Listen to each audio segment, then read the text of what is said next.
Begitu. Yang sudah tidak mampu betul, tidak mungkin akan sembuh, bayar fidyah saja. Itu namanya laksanakan secara bersungguh-sungguh apa yang diwahyukan Allah kepada kamu. Yang diwahyukan kepada kamu mirabbika, dari Tuhan yang mendidik, yang membimbing, yang memelihara kamu. La ilaha illahu, kita sudah terangkan apa arti la ilaha illahu. Tidak ada Tuhan penguasa alam raya ini kecuali Allah, kecuali Dia. Dan berpalinglah, jangan hiraukan gangguan orang-orang musyrik. Nah, kita sekarang ini kan mungkin diganggu kita ya. Nabi kita dimaki ini, jangan hiraukan. Jangan mau menari di genderang orang. Kita seringkali itu dibuatkan problem, kita perhatikan itu, kewajiban kita lupakan. Iya. Ini, jangan hiraukan, tapi terus laksanakan tugasmu, terus mengajar, tapi jangan sampai itu. Nah, jangan maki dia. Kita lihat ini, waktu kita lanjutkan dulu. Wa'arid 'anil musyrikin walau sya'allahu ma asyraku. Kalau seandainya Allah mau, mereka tidak akan mempersekutukan Allah. Tapi Allah tidak mau. Apa maksudnya? Kalau Allah mau semua orang beriman, Dia jadikan manusia ini seperti malaikat. Tidak punya pilihan. Dia paksa. Tapi Allah tidak mau. Manusia ini diagungkan Allah, dihormati Allah, sehingga dia diberi akal, dia diberi pikiran. Silahkan pilih yang mana kamu mau. Kalau anak kecil kita tidak kasih pilihan, Bu. Karena dia tidak wajar bertanggung jawab. Kita pilihkan dia. Kalau orang dewasa, pilih tanggung jawab. Jadi, lausya Allah, seandainya Allah mau, tapi Allah tidak mau itu, mereka tidak akan mempersekutukan Allah. Insyaallah, ma asyraku wa ma ja'alnaka 'alaihim hafiza wa ma anta 'alaihim biwakil. Baru diulangi lagi, engkau wahai Nabi Muhammad, kami tidak jadikan untuk mengurus urusan dunia mereka, rezeki mereka, bukan kamu yang urus. Mereka sakit, mereka ini, bukan urusan kamu itu. Yang menyembuhkan Allah. Wa ma anta 'alaihim biwakil, kamu juga tidak bertugas untuk menjadikan mereka beriman. Sewaktu orang-orang musyrik itu menghina Nabi, memaki Nabi, ada kaum muslimin yang maki juga mereka. Nah, sampai sekarang ada yang begitu kan? Kita dihina, hina juga. Membalas ya, Pak. Membalas. Dengarkan.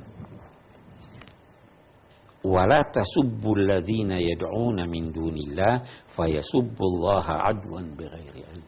Jangan kamu memaki orang-orang yang menyembah selain Allah. Karena dengan demikian mereka juga akan memaki Allah tanpa pengetahuan. Nah, itu kan memaki, saya dimaki, bisa dijawab makian saya. Iya. Jangan memaki orang-orang yang menyembah selain Allah, karena itu bisa menjadi sebab mereka memaki Allah. Nah, kata Nabi ada begini, serupa dengan ini. Inna min akbaril kabair ayyasubbar rajulu abahu atau abawaihi. Salah satu dosa yang paling besar adalah seorang anak memaki orang tuanya. Heran enggak itu? Sahabat heran. Apakah ada anak maki orang tuanya? Dijawab oleh Nabi, dia maki orang tua orang lain, maka orang tua itu memaki orang tuanya. Jangan maki orang. Ini prinsip dalam berdakwah, mengajak orang. Jangan kafirkan orang. Jangan berkata kamu pasti masuk neraka. Neraka surga urusan Tuhan. Sedangkan kepada orang-orang yang menyembah selain Allah saja kita dilarang memakinya. Orang yang memaki itu orang lemah. Orang yang memaki itu orang yang tidak kuat alasannya. Itu kan biasa kalau sudah kita berdiskusi begini, sudah kalah terus ributnya. Ya, jangan lemah. Islam bukan lemah. Kita ingin meyakinkan orang tentang kebenaran dengan menggunakan akal. Sungguh heran orang yang ingin merebut haknya dengan suara keras. Kalau mau mengambil hak Anda, buktikan dengan, ya kan, itu. Jangan ini. Wala tasubbul ladzina yad'una min dunillah. Itu ada ungkapan Sayyidina Ali begini. Bagus sekali. Jangan jadikan keinginanmu yang terbesar dalam hidup ini adalah mencapai kelezatan. Maksudnya kelezatan jasmani dan kelezatan nafsani. Jangan jadikan tujuanmu memperoleh kelezatan. Jangan juga memperoleh pemuasan amarahmu. Saya marah, dendam, ya kan? Saya dimaki. Bagaimana caranya supaya puas itu? Saya maki juga dia. Kan puas itu, ya. Dia ngomong sekali, saya jawab 10 kali. Jangan jadikan tujuan utama kehidupanmu adalah memperoleh kelezatan, jangan juga pemuasan amarahmu, dendammu. Tetapi jadikanlah tujuanmu menghidupkan kebenaran dan memadamkan kebatilan. Orang yang maki itu buat api. Oke, kita lanjutkan. Pemirsa, kita kembali lagi dalam Tafsir Al-Misbah mengenal surah Al-An'am bersama Pak Quraish Shihab. Sebentar Pak, ibu-ibu masih semangat kan? Oke, insya Allah ya. Terima kasih. Silakan Pak, kita lanjutkan. Baik, mari kita lanjutkan. Tadi saya katakan ayat kita ini memberi tuntunan jangan maki orang, ya kan? Walaupun dia orang musyrik, walaupun dia tidak beragama, jangan maki dia. Karena kalau Anda maki dia, dia makin menjauh dari Anda. Tapi berakhlaklah dengan akhlak yang baik.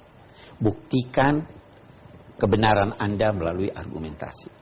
Jadikan kehidupan Anda tujuannya menghidupkan kebenaran dan memadamkan kebatilan. Kalau Anda maki, Anda buat api. Menyulut. Jangan begitu. Ya kan bikin api. Karena itu kalau ada yang maki Anda dengan berkata, kalau kamu mengucapkan satu kalimat, saya jawab dengan 10 kalimat, ucapkan pada dia, kalau kamu mengucapkan 10 kalimat, kamu tidak dengar dari saya walau satu kalimat. Itu akhlak. Itu orang berdakwah begitu. Ya kan? Oke. Kita lanjutkan. Ini juga dijadikan oleh ulama sebagai tanda bahwa kita itu harus menutup pintu keburukan. Jangan melakukan sesuatu, jangan berdakwah bahkan, jangan mengajak orang melakukan kebaikan kalau ajakan Anda menjadikan dia menjadi lebih buruk.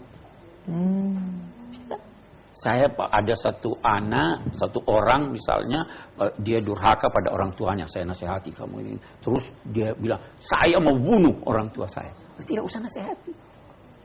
Pelan-pelan, boleh jadi ada waktu lain. Jadi itu menutup. Kalau saya maki dia, dia maki Allah. Jadi kita tutup itu pintu.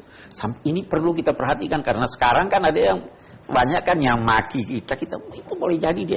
Ini dia katakan fayasubbullaha adwan bighairi ilmin. Maka mereka itu memaki Allah melampaui batas tanpa pengetahuan. Siapa yang memaki orang lain, maka dia itu tidak ngerti. Bighairi ilmin, tanpa pengetahuan. Dia tidak tahu kalau yang dia maki itu agama yang benar, maka dia tidak tahu agama itu. Kalau yang dia maki itu agama yang salah, sudah salah dia maki, maka itu dia tidak tahu bahwa Allah melarang memaki. Jadi orang yang maki itu bodoh. Ya kan ini yang jangan maki. Kadzalika zayyana likulli ummatin amalahum. Demikianlah kami Allah. Kalau Allah berkata kami, biasanya ada keterlibatan yang lain. Demikianlah maksudnya, demikianlah Allah menetapkan sistem, dan demikianlah masyarakat memilih apa yang dianggapnya baik. Setiap masyarakat ada pandangannya. Menurut saya ini baik. Kita, misalkan kita di Indonesia, saya beri contoh. Kalau kita lagi makan, ada tamu, kita katakan pada tamu, tunggu dulu saya makan. Atau saya berkata pada dia, mari silahkan makan. Yang mana itu? Itu kita, begitu. Ada bangsa, ada ini, dia kata, tunggu dulu ya, saya makan. Kan ada yang begitu. Setiap masyarakat punya hal-hal yang dianggapnya baik. Walaupun sebenarnya itu tidak baik, menurut pandangan kita. Biarkan aja orang pandangannya seperti itu. Kadzalika zayyana likulli ummatin amalahum. Iya. Tsumma ila rabbihim marji'uhum fayunabbi'uhum bima kanu ya'malun. Kemudian mereka semua akan mati, lalu kembali kepada Allah, dan Allah yang akan memberitahu mereka, oh ini kau punya amalan begini, ini sebenarnya jelek. Ini kau punya amalan begini, inilah yang baik. Ini yang dapat ganjaran, ini yang tidak dapat ganjaran. Begitu kan selesai persoalan. Kita tidak perlu bertengkarkan di sini. Kalau Anda memaki, itu tidak selesai persoalan. Bahkan menyulut api itu. Wa kadzalika zayyana likulli ummatin amalahum tsumma ila rabbihim marji'uhum. Kemudian kepada Tuhan pemelihara mereka itu tempat mereka kembali, maka Allah menyampaikan kepada mereka sampai yang sekecil-kecilnya apa-apa yang dulu mereka kerjakan. Tidak ada yang Anda kerjakan di permukaan bumi ini selama hidup Anda, sekecil apapun, yang Allah tidak tahu dan Allah tidak akan dan Anda tidak ditunjukkan. Fama ya'mal misqala dzarratin khairan yarah. Sebesar zarah pun yang Anda lakukan, Anda akan lihat nanti. Oh, ini begini. Kalau baik, baik. Kalau jahat, jahat. Karena itu anjuran agama.